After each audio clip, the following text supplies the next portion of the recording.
Okay, good afternoon. I hope everybody is here. Thumbs up naman tayo guys kung nandito na kayo.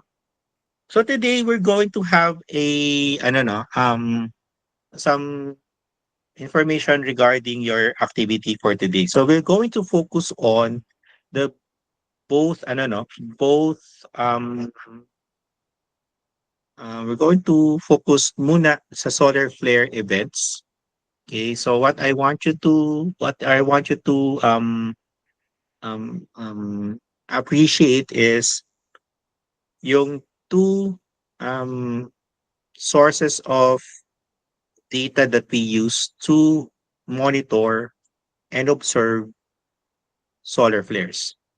So the first one would be yung X-ray flux, and the second one would be yung UV images by AIA. Okay, so let me share again to you my screen, yung buong screen na i-share ko.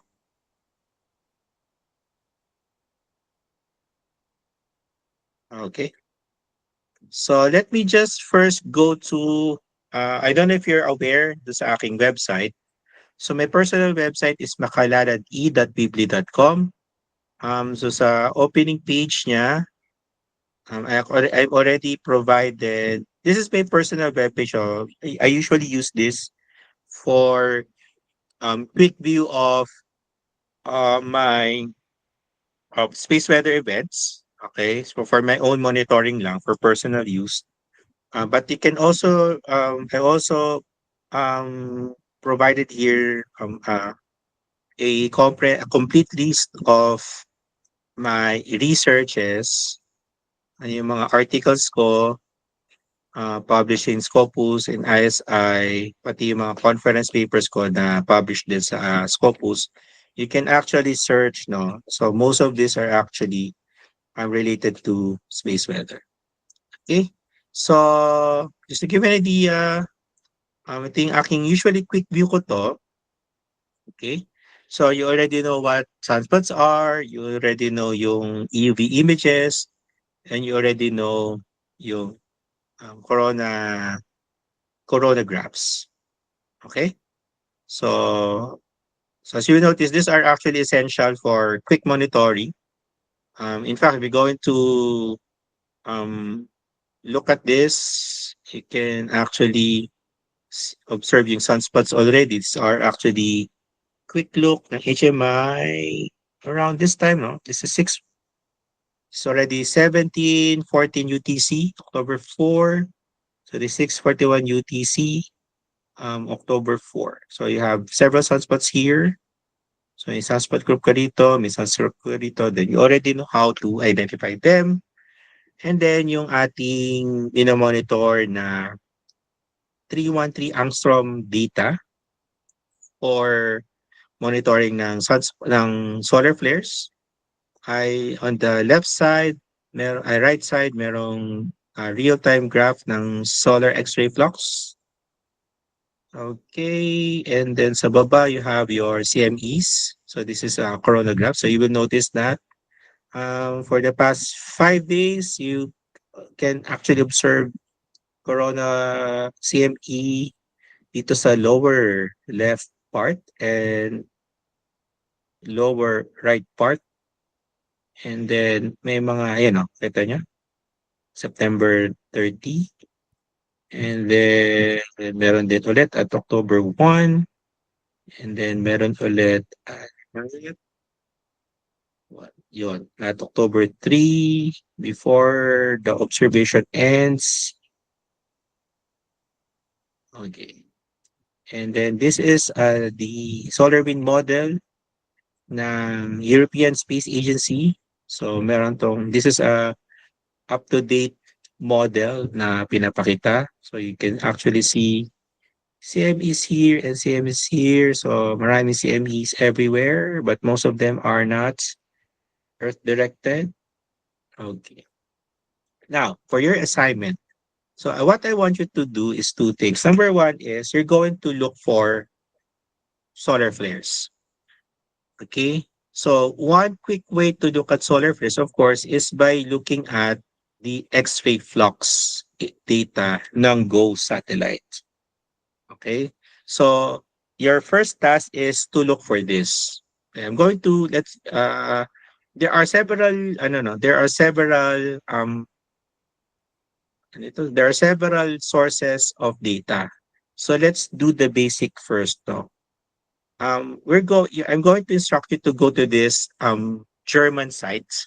It's a very good German site. Wala siyang translator whatever, but it provides you a quick plot of archive data ng different space weather data. But let's focus on flares. So let's go to Daten Archive. So this is Data Archive. This is the website.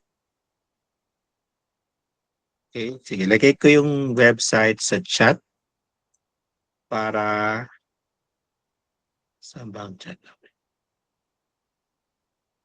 So this is the website. So if you want, you can click it. You can have two views ng inyong, I don't know, you can double screen or whatever.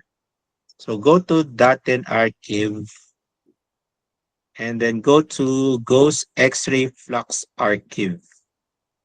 Huwag niyo muna pansinin yung iba. We're going to go there later on, but let's focus on solar flares.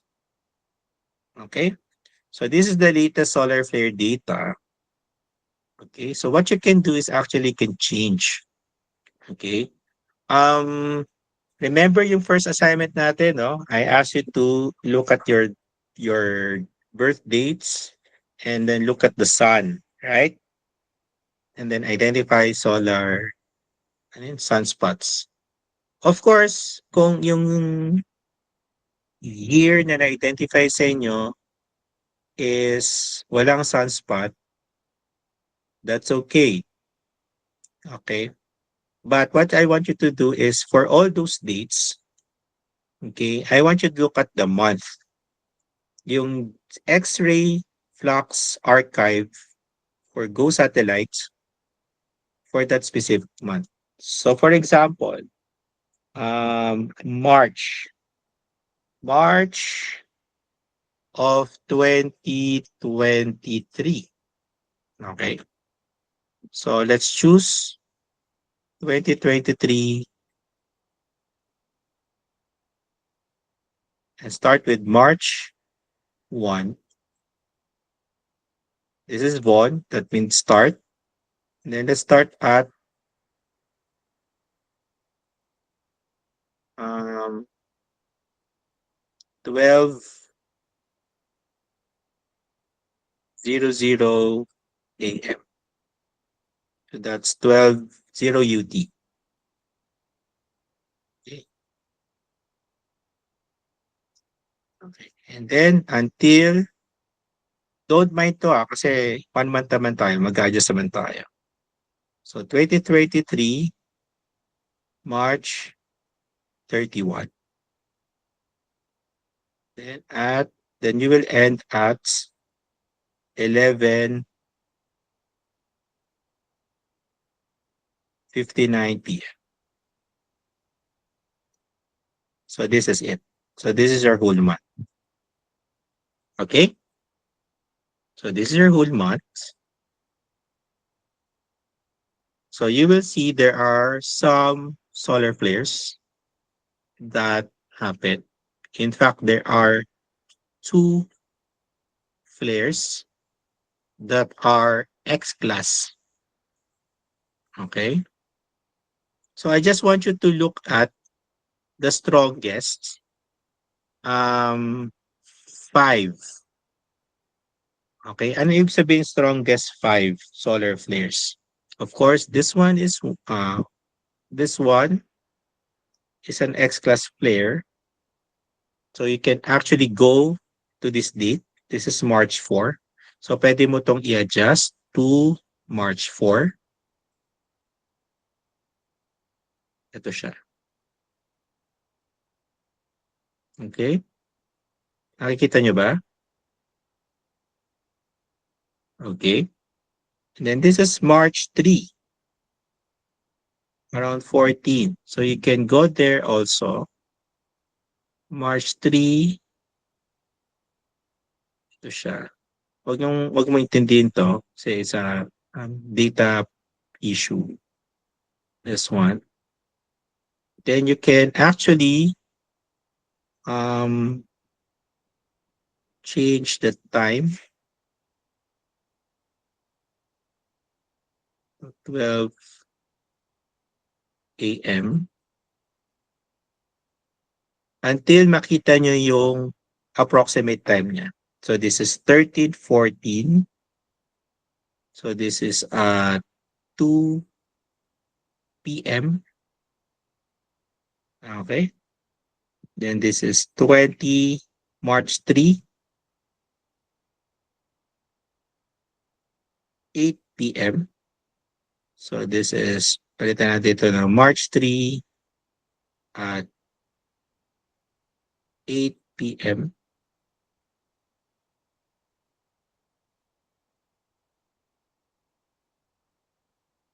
Ayan na siya. Then adjust nyo ulit. This is 17. So that's 5 p.m.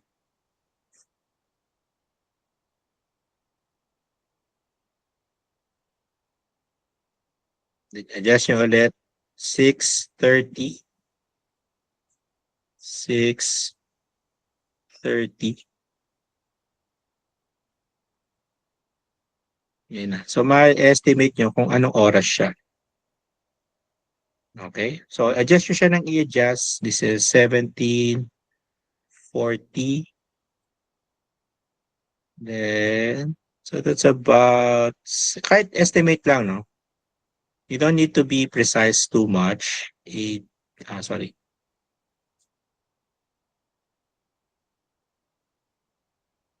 Yan. 6 o'clock. Ito siya. And this one, taasan mo din to.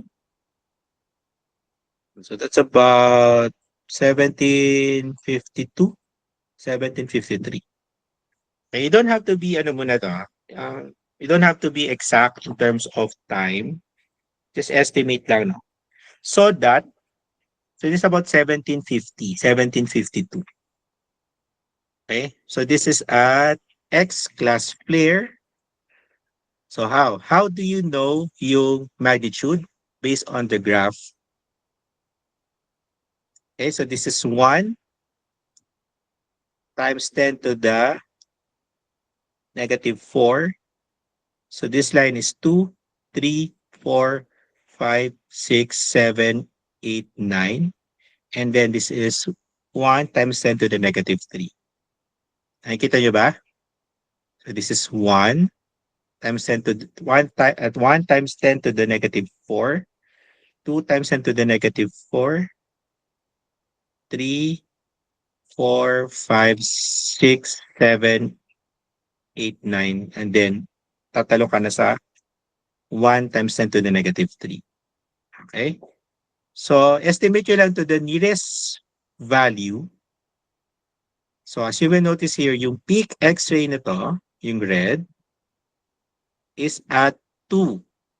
Around X, that's close to 2 times 10 to the -4 watts per square meter. Nakukuha ba? So ang flare na ito is an X2 solar flare. Okay? So it's an X2 solar flare.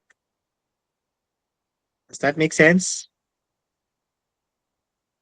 Yes po, sir. Okay, so let's try to look at the other one. This one. Sorry. March 1 to March 31. Okay, this one, ito naman. So this is at 3:29. So this is at 29. pero at AM. Then this is 0, yon. So nandito siya sa kaliwa. So this is at AM and this is at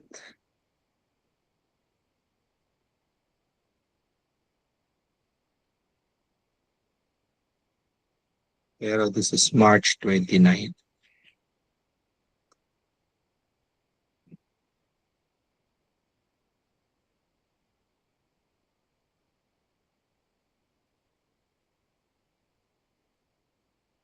Yun. Talagang this is at 1:45. So that's about 2:30 to oops, sobra. So nag-a-up and down lang ako dito, ah.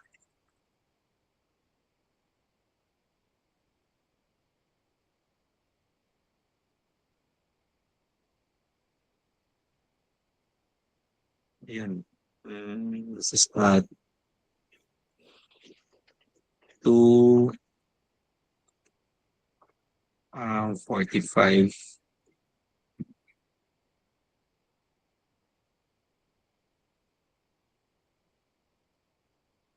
Then you can see ba, ito yung data niya. Ayan na. Okay, so bawasan pa natin to 4 to 36.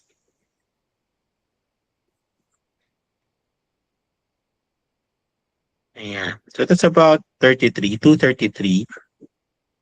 Kita nyo, 233. March 29, 233.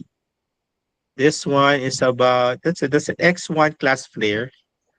So that's a borderline X class flare, but still an X class flare. So that's 1. Okay? You follow? So meron ka ng dalawa. Now next would be, so identify yung dalawa. Pwede kayong mag-identify up to 5 per month, per year. Okay? Now, you go to the images. So let's try this one. Itong March 29, 2023. Okay, so you already know that SDO, um, yung SDO website is down. So I provide you with, aside from the fact na nag-shutdown yung government ng US, so NASA is not, sabi nga rito, NASA is not updating this website kasi nga nag-shutdown ng government because, politics and stuff. So what we can do is you can actually use the science data. You can try these things. Okay. You can browse data here, which is not working right now, which is okay. But you can go to yung Stanford now access. Okay, so I will type this again.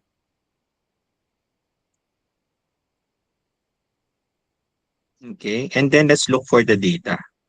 So again, this is March 29. So let's go to 2023, March 29.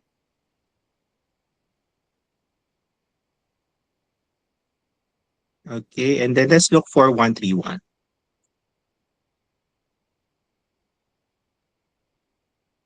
Okay, so as mentioned earlier, this happened at around 2:30. So you start around the first hour of that hour. No? So kung 2:30, let's start at 2 o'clock PM. This is PM, ah. So sorry, this is AM. So let's start with 2 o'clock. So this is month, year, month, day, hour, minute, second. And then this is the payload and the sensor 131. So let's look for 2 o'clock.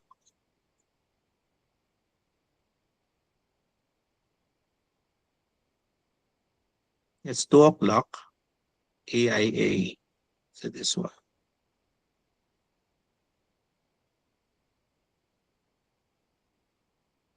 Open file. Let's try Firefox.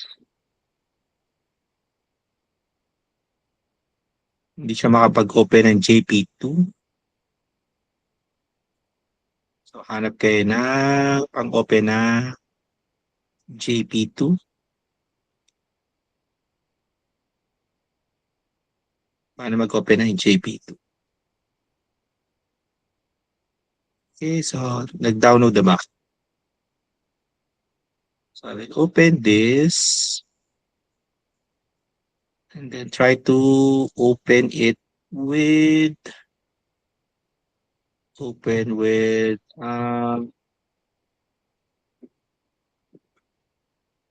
I will try to open pang-open ko dito.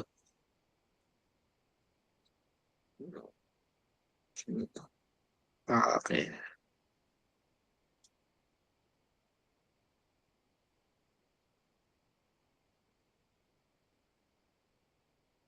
Try ko to. Pick. This one. Try natin kung mag-open siya.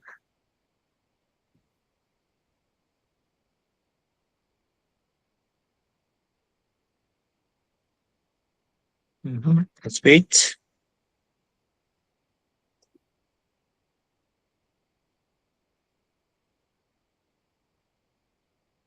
Yun.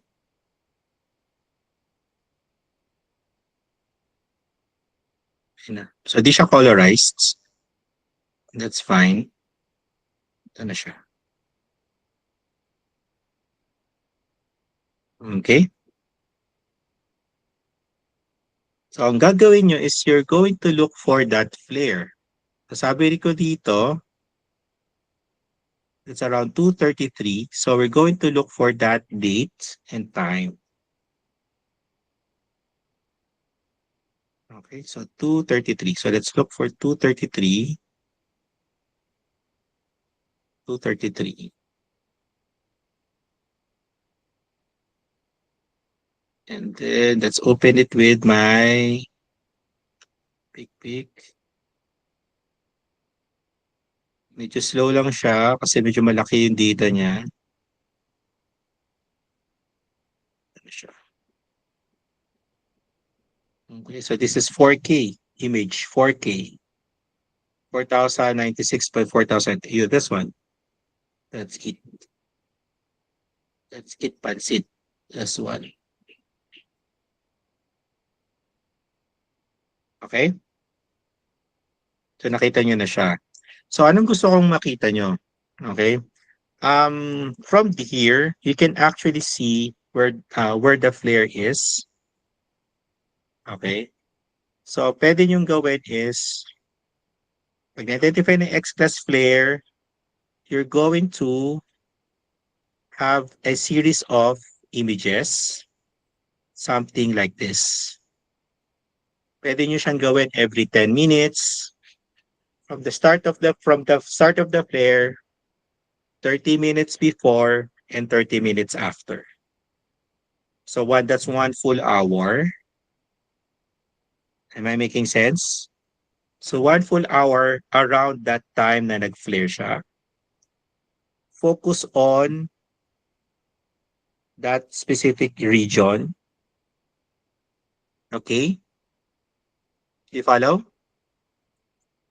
And then lastly, identify the active region.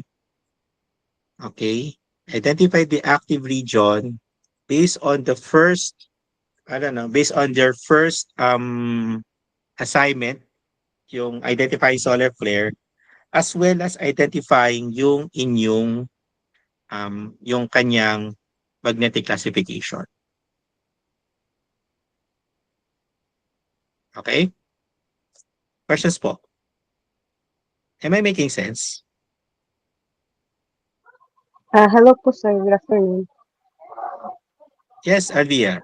Um, Magbibigay po ba kayo ng parang the same nung first na activity, na assignment po? Sorry po. Parang instructions po, the same nun po. Yes, yes, I will provide instructions, no? But basically, yun yung idea, no? Dun sa birth month nyo, from the same years that you've identified, di ba? So yung first instruction, maghanap kayo ng solar flares for those months. Okay? So, titignan natin M tsaka X class flares. Yun na yung titignan natin. Then, you just choose for that month, 5 strongest based on the graph. So, that's the first step. Second step is, i-identify nyo kung kailan nangyari by just adjusting the time. Okay? By just adjusting the time of this archive. Na-estimate yun na yan eh. To the nearest minute lang, wala problema. Second one. So for every identified peak time, you're going to download these images, 131 images, 30 minutes before and 30 minutes after. So kung ang identify natin dito is 2:33, so that means 2:03 hanggang 3:03. Okay? Pero di nyo naman siya i-download every minute like this.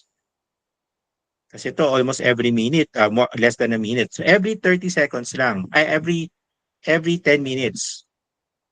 So let's say from 2:02 to 2:03, then 2:13, titignan natin, 2:13, this one, 2:13, and then 2:23, then tapos na yung 2:33, then punta tayo sa 2:43, etc. etc. Then i-open mo, then i-open nyo to sa isang application sa inyong computer. In this case, I used yung application na PicPic. This is a free app similar to Paint. This can open JP2, but you can also use other. Then what you can do is you can just crop this area, crop, and then save as, let's say, PNG para madali nyo makopya sa PowerPoint. I hope I'm making sense, no? So, ang end result nyo dapat ay magmukhang ganito.